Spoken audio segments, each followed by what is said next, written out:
What up, my people, and welcome back to another episode of Loud AF. I, of course, am your host, Chad Ricardo, and joining me today, I got my main man, Juan Gotti, in the Fox 5 location. Juan, thank you so very much for joining me here today, brother. What do you think of our digs here? Man, it is amazing. This looks absolutely outstanding, Chad. Yeah. Thank you so much for having me on today. I got you, brother. And Juan Gotti, of course, one of our content creators, one of our podcast hosts, one of the men who cover the Washington Commander each and every day, doing it from your home base. Juan, how did you kind of get into this? Talk to me about your journey. Yes, so media was something that I always wanted to do. Since a youngin', I always loved talking about sports, talking about my Washington Commanders. That's right. And it was just a dream, man. And YouTube was something that came about just because social media has taken over. Sure. And never tried to lose sight of the original journey to get here, but I always looked at social media as a way to establish a base, you know? So that's how it's been for me, just always wanting to do it, always knowing sports, going to the barbershop, just being a young kid. And people that are so much older than me are surprised at how much knowledge I know about sports. Man, it was kind of my calling. Unsurprisingly, today we're going to be all about the Washington Commanders. Of course, again, we got Juan joining us now. My main man, Rajan Khanna, is going to join us coming up a little bit later on from the On the Fence podcast to talk a little bit more in season. Juan, me and you, we're going to talk about right here during training camp, last night's game, of course, in which the Washington Commanders went up to New England and got beat down. But it's preseason game number one. This wasn't ones against ones. It was kind of ones against threes. We'll get to that in just a moment, but we like to start Loud AF with what is known as Bossy or Saucy, Juan. What we're going to do, we're going to take a tour around some of the biggest stories in sports, some of the hot takes, and we are going to tell the people whether those takes were bossy or saucy. Are you ready for that? I'm ready. Let's do it. We are ready for that. We got to start in Cleveland. Shador Sanders, yes, primetime son Shador. He came into last week, I should say, allegedly number 4 in that very, very crowded quarterback room. Comes out last night, completes nearly 60% of his passes, throws 2 touchdowns, 0 interceptions. That leads us to the hot take that is that now Shador Sanders has solidified himself as potentially the starter for the Cleveland Browns. Is that take bossy or saucy, Juan? I'm going to say bossy. I'm behind it 110%. Yeah. That quarterback room, it's trash. Packed. You know what I'm saying? It's trash. It's packed, but it's trash. It's packed with trash. Yes, that's where we go. We got trash packed in that quarterback room. I mean, come on. Joe Flacco. Yeah, Joe, 45-year-old Joe. Still can get it done, but he's older. Got a big arm out there. You know what I'm saying? Dylan Gabriel and Kenny Pickett. I think it was an opportunity that Shador has been asking for, and he deserves it. I think he went out there and proved everyone wrong because, again, we just know how I think a lot of the hatred towards Shador is due to his pops being prime time. Tell the truth and shame the devil here, Juan. Yeah. So I definitely was excited to see him perform, and he did well, and I think that opens the door for him, and his future in Cleveland is looking bright. No, and I agree with you, bro. I mean, when you look at that quarterback room, minus Shador, they would be better off auditioning to be the backup to the Backstreet Boys than being a traditional NFL quarterback. I mean, Kenny Pickett, how many offensive coordinators, head coaches are you going to have out here before you prove that you don't belong as a starter in the NFL? Right. Joe Flacco, 47. I think he's 60. He just turned 72. Joe Flacco just turned 72 in the time that it was taking for us to record this show right now. And Dylan Gabriel, no disrespect to Dylan, but Dylan out there, good quarterback at Oregon when he was stacked with talent around him. Not necessarily somebody who elevated that talent, somebody who lived off of that. So give Shador a chance. Definitely. Give Shador a chance. And when I was looking at this, I got to tell you, I was looking at this and it made me think of that Eminem song. Made me think of that classic Eminem song, Lose Yourself. You know what I'm saying? Knees weak, arms are heavy. Shador went out there and got it done. But all of that said, Juan, I think that the idea that Shador has solidified himself potentially as a starter, I think that's a saucy take. Okay. And the reason is not because you're wrong, because I think you're right, but I do believe that there are individuals in Cleveland who are invested in these Backstreet Boys.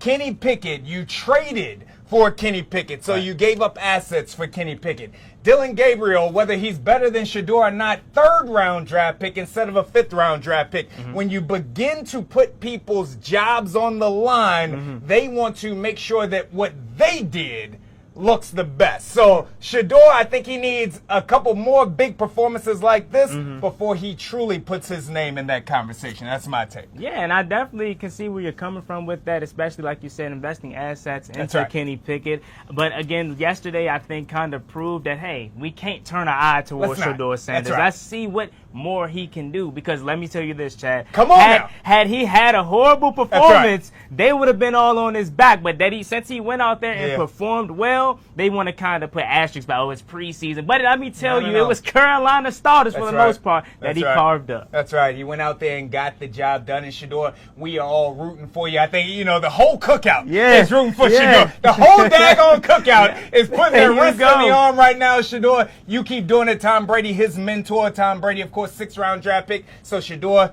keep on doing it, my brother. Keep doing what you're doing out there. All right. So we'll switch topics now. We got to talk about Stephen A. Smith. This is a man that I'm a big fan of.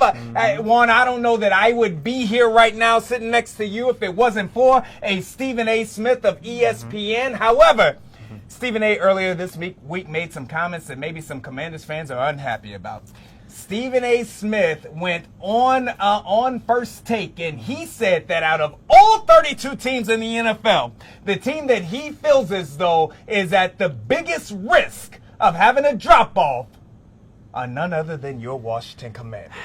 Bossy or saucy Juan? Man, I think that's a saucy take. Woo, boy. Extra sauce. Let me put on that one, because come on now. To go from the NFC Championship with a team that was not as talented as we went out and invested in Deebo Samuel and Laramie Tunsil, throwing up that offensive line, getting Josh Connolly Jr. in the first round. Come on now. Investing more into this team that's around Jaden Daniels with much talent. How do we fall off? I am not too sure how he came to that conclusion. Okay, so you say that's a saucy take. Look, Juan, we're going to go 2 for 2 with us disagreeing. I'm going to say, as much as I don't want for Stephen A. Smith to be right about this one, I'm going to say that this was a bossy take, and I'm going to tell you why. Let's go. I'm going to tell you why, Juan, because you are right. Not only do you add all of those pieces on the offensive side, but you also add on that defensive side. You add a Von Miller. You add a Dietrich Wise. You add a Javon Kinlaw in there to help to stop the run against the Philadelphia Eagles that you know is your arch nemesis coming out here, the team that you got to get done. However, here's the thing. With great responsibility also comes great expectations. Last season, the Washington Commanders were able to sneak up on a lot of teams because nobody thought that they were. Everybody has JD5 and these Washington Commanders teams circled on their calendar this year. So everybody is going to get up for this Washington Commanders team. But the biggest reason why I think that this is a bossy take is because we know that in the NFL, unlike any other sport, you can have a better team, but that doesn't mean that your record will be as good. I could easily see the Washington Commanders with a better team slipping back down to about a 10-7 record. I can easily see this Washington Commanders with a better team potentially getting eliminated in the second round of the playoffs as opposed to the NFC Championship game. So do I think that there's a chance that this team is not good? I don't think there's a chance of that. But an injury here, a bounce there, I can see them taking a step back on paper,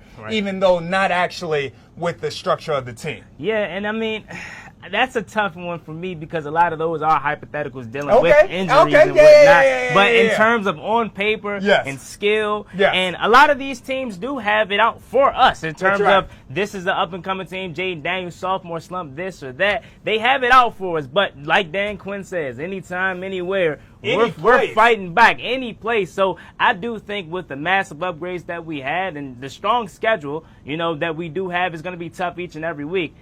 It's tough for me to, outside of things like that catastrophic happening injury, it's tough for me to see us take that kind of back seat. Now, I will say, 10 wins, I mean, depending on how we get there, That's what I'm saying. whether it's a division win, I doubt it Sure. with Philly in the division, but Yeah. a division win with 10 wins, that's different Yeah. because you take a step that you didn't do last year. So. That's right. Well, good point. Good point. I like that. All right. So we're 2 for 2 on disagree. Let's see how we do here. Okay. All right. Let's Now go. we're gonna go now to right here, and we are going to bring up a take by my main man, Linnell Willingham. I like to call him Linnell. I like to emphasize that Nell, but Linnell Willingham on his radio show. Linnell Willingham had the take that he believes that Terry McLaurin 1-7 has played his final game in a Washington Commanders jersey. He went on to say that he could see there being disagreements from both sides in regard to Terry being put on that PUP list and some, you know what I'm saying, some hurt feelings, yada, yada, yada. But he says, final game in a Washington Commanders jersey, Terry McLaurin, bossy or saucy? Man, I'm going to say saucy. Come on. Because You didn't say that with your chest, Juan. I mean, You done said everything else with your chest. It's because it's really just being honest about it. That's another take that I just can't get with. Come on. Considering the fact that both sides are far apart from what we hear, but you hear both sides speak about it. Terry McLaurin and he came out at the Eastern Motor Shoot, said, I want to be here. I built my family That's here. right. Yeah. Adam Peters and Dan Quinn, anytime they talk about him in the press conference, they always allude to getting a deal done. So him playing his last down in Washington, he's too important to this franchise. Sure. We're not just talking about a random guy that you can just ship off and That's just right. move on. This is Terry McLaurin, the face of our franchise before we got Jaden Daniels. Come So on now. nah, he's going to get it done at some point, and I agree that he'll be here in Washington. So. I want to say this. Let me first make the record clear for everybody out there that's watching right now. Linnell Willingham is on the come up. Linnell Willingham's nickname is the youngest in charge. I'm going to tell you this. In a couple of years, Linnell Willingham won't be the youngest in charge. He's going to be the in charge. He might be sitting next to me, Juan. But Linnell Willingham's future is on cloud 11, well beyond cloud 9. All of that said, this is one of the most saucy takes that I have ever heard come out of the mouth of one Linnell Willingham. I think Linnell Willingham was looking for clicks out there. I think Linnell Willingham was like, what can I say that's going to get the internet going right now that might take me viral the same way that my take on Laramie Tunsil did? I think that these are all the thoughts that were going through Linnell Willingham's mind, because if Linnell Willingham actually believes that Terry McLaurin has played his last snap in a Washington Commanders jersey, I gotta tell you, Nell, I love you, but you are out of your damn mind. There is no way that a deal does not get done with Terry McLaurin. Exactly. It is for every reason that you said right now, Juan. Terry McLaurin, now Nell, he compared this to what's going down in Dallas with Micah Parsons, with Diggs out there in Dallas. This is not that situation, bro. Yep. This is not a contentious situation. These are two sides that are looking to get right in terms of money. You think I'm worth this, I think I'm worth that. But both of these sides want to be here. Yeah. Terry McLaurin, you talk about that Easterns commercial. I didn't even get anger out of that. Yeah. I got hurt out of that. Yeah. I got a man who wants to go nowhere else in life beyond playing right here. You look at Terry, you're talking about somebody who's holding out, holding in. He comes out after practice and signs autographs for the babies for an hour. That's not the signs of a man who has any desire of going to play anywhere else. You look at the things that Dan Quinn, that Adam Peters talk about, the way that Terry McLaurin's teammates talk about Terry McLaurin, they don't want him to go anywhere else. And when you're in a relationship like this, in which both sides I'm married, so I know this well. When you're in a relationship in which both sides want for things to work, but you just got to work through it to make it work, at the end of the day, when there's love there, you get it done. I say that there's love in these two sides. I definitely agree with you 100%. And trying to make the comparison to Dallas, we've seen Michael Parsons physically come out and say, I do not want to be here. Get me the hell out of here. That has never came out of the mouth of Terry McLaurin. No. So you're spot on about the clicks and about trying to just find ways to ignite this fan base, as it's already been fiery because we all want it done. But I agree 100% with you with that take in terms of Terry McLaurin being here and the size will get something done at some point. Stay patient, fans. Yes. I promise you it will get done. It'll get done. It'll get done. That's what I'm talking. And again, shout out to my main man, Nell. I love you, brother. But when you say things like that, brother, you're going to get a reaction, Nell. You're going to get a reaction when you say things like that. Yes, sir. All right. So speaking of reactions, of course, we had preseason game number 1. It went down in New England on Friday night. The final score, not what the Commanders fans were looking for, but this is a preseason game. Some 30-plus of the Commanders' best players did not play in this game. Rookies did, but your takeaways from last night's game. Man, I'll be honest with you, Chad. I'll be lying to you if I didn't say I expected better, right? Of course, the final score does not tell the story. It is preseason, of course, but just to know a Dan Quinn team that should be prepared, that's going to come out and try, with effort, I definitely expected a different outcome in terms of that because, I mean, I don't know if you've seen, but coming out the tunnel, he looked pissed. Kind of like how he did in Tampa after week 1 loss, and it was just the efforts didn't seem there. From the opening kick, Travion Henderson takes it to the crib, and from that point on, it definitely, again, was downhill. So it was a little tough of a watch in terms of just knowing how this team was last year and how they actually are. Travion Henderson, another DMV.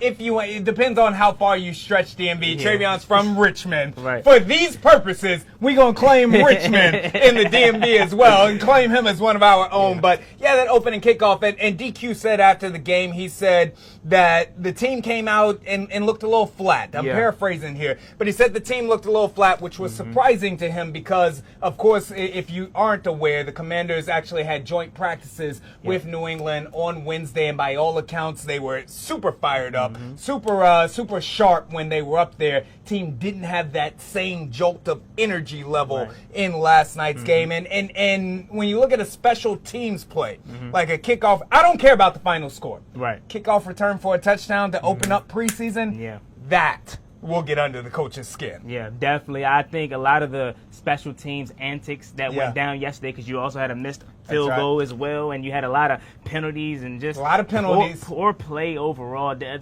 discipline factor that Dan Quinn loves to drill into his teams is just something that you didn't expect yesterday. So I was definitely surprised. That's right. And those are the things that whether you're a starter, whether you're a backup, whether you're third, fourth string, penalties and assignments are things that you got to get right. You can get beat.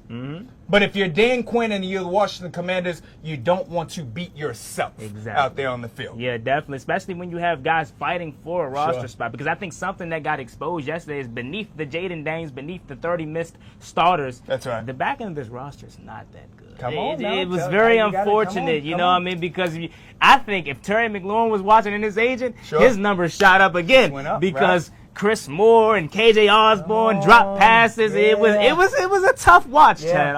I was speaking with Nikki Javala of The Athletic on yesterday, just getting her because she's been up in Foxborough this entire weekend. That was the point that she was making, bro. She was like, look, Zach Ertz looks phenomenal. Zach Ertz found the fountain of youth. He's out there running routes better than he's ever run before in his career. She said that Deebo Samuel looks amazing. Not a wide receiver, a weapon. That they are getting the ball into his hands all over the field. He's going to be phenomenal. But she said in terms of other individuals stepping up in that wide receiver room, that we're just not seeing it right now. So without Terry McLaurin, with a Noah Brown who is injury prone, there are question marks in terms of that receiver room. Yeah, I think you hit it right on the head because, I mean, a guy like Jalen Lane was who I was excited to see yesterday. Didn't really get much action. Luke McCaffrey, I mean, I just feel like he has potential, but they don't give him the opportunities to really prove it. So I think yesterday kind of, again, shot up Terry McLaurin's market, if you will, right? Noah Brown, again, you see how important he is when healthy, and obviously Deebo Samuel not playing. But again,